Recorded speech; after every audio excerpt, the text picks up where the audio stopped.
ஒரு ஆக்ட்ரஸ் அவங்களோட பர்சனல் லைஃப்ல இருந்து, ரிலேஷன்ஷிப்ல இருந்து வெளிய வந்தத பத்தி ஒரு இன்டர்வியூ குடுத்திருப்பாங்க. She is Anupama Parameswaran. So அந்த இன்டர்வியூல ஒரு காமன் பீப்பிளா நம்ம அப்சர்வ் பண்ண வேண்டிய நெறைய விஷயங்கள் இருக்கும். ஃபர்ஸ்ட் வந்து it is about her personal life. So அதுல வந்து யார் பண்ணுனது கரெக்ட், யார் பண்ணுனது தப்பு, நம்ம அதுக்குள்ள போ வேண்டாம். பட் ஒரு காமன் பீப்பிளா நமக்கு ஒரு அவேர்னஸ் வீடியோவா தான் நான் அவங்களோட அந்த இன்டர்வியூவ பார்க்குறேன். என்ன அவேர்னஸ் அப்டின்னா, first she is able to identify the manipulative relationship. ஏன்னா அவங்களோட ரிலேஷன்ஷிப்ல it is not a completely hated relationship. She said அவங்க சொல்ற மாதிரி some days or two good, some days or two but it is kind of a loop. அந்த லூப்பை வந்து நம்ம மேனிபுலேட் பண்ணப்படுறோம்னு ஐடென்டிஃபை பண்றது ஃபர்ஸ்ட் திங். செகண்ட், அவங்க வந்து அதுல இருந்து ஒர்க் அவுட் பண்றாங்க. ஸோ அதுக்கான ரீசன் பாத்தீங்கன்னா she prioritise her self. It is not about selfish. அது வந்து செல்ஃபிஷ்னு எடுக்கக்கூடாது. Because it is something is training her energy. She tried her best. ஆனா something is training her energy, something is damaging her peace. So நம்ம ஒரு ஒரு ரிலேஷன்ஷிப்குள்ள இருக்கோம், ஒரு ஃப்ரெண்ட்ஷிப்குள்ள இருக்கோம், இல்லை சம் என்விரான்மெண்ட்குள்ள இருக்கோம்னு வச்சுக்கோங்க. ஸோ நமக்கு தெரியாமலே நம்ம ரியலைஸ் பண்ணாமலே நம்ம என்ன பண்ணுவோம், அந்த விஷயம் நம்மளோட எனர்ஜியை ட்ரெயின் பண்ணுவோம், நம்மளோட பீஸை டேமேஜ் பண்ணுவோம், நம்மளும் விட்டுட்டே இருப்போம்.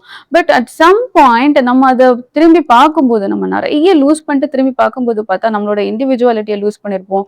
நம்மளோட அந்த அவ்வளோ லைஃப்பும் வந்து நம்ம அந்த பர்சனை சேஞ்ச் பண்ணணும், அந்த கேரக்டரை சேஞ்ச் பண்ணணும், அந்த சுச்சுவேஷனை சால்வ் பண்ணணும். ஸோ அதுலேயே we put a lot of efforts and time and our complete நம்மளோட லைஃப் எனர்ஜிங்கிறது லைஃப். ஸோ நம்மளோட லைஃபே நம்ம அதில் தான் போட்டிருப்போம். அந்த டைம்ல நமக்கே நம்ம மேல வெறுப்பு வந்துடும். ஸோ அந்த மாதிரி ஒரு சுச்சுவேஷன் எல்லாம் அவங்க அவாய்ட் பண்ணனால தான் she work out of the relationship. So it is a personal choice. So நம்ம அதுல இருந்து ஒரு அவேர்னஸாக பார்க்க வேண்டியது என்னது, whether you are in a relationship, whether you are out of the relationship, whatever it is, என்ன சுச்சுவேஷன்ல வேணாலும் இருக்கலாம். ஆனா ஒரு விஷயம் நம்மளோட எனர்ஜியை ட்ரெயின் பண்ணுதா, ஒரு கேரக்டர் நம்மளோட பீஸை டேமேஜ் பண்ணுதா, யார் கையிலையுமே நம்ம வந்து அந்த பவரை கொடுக்க கூடாது. நம்மளோட எனர்ஜியை ட்ரெயின் பண்றதுக்கு, நம்மளோட பீஸை டேமேஜ் பண்றதுக்கான பவர் வந்து யார் கையிலுமே கொடுக்க கூடாது. பிகாஸ் அப்படி கொடுத்தோம் அப்படின்னா it is not about our life, they are ruling our life.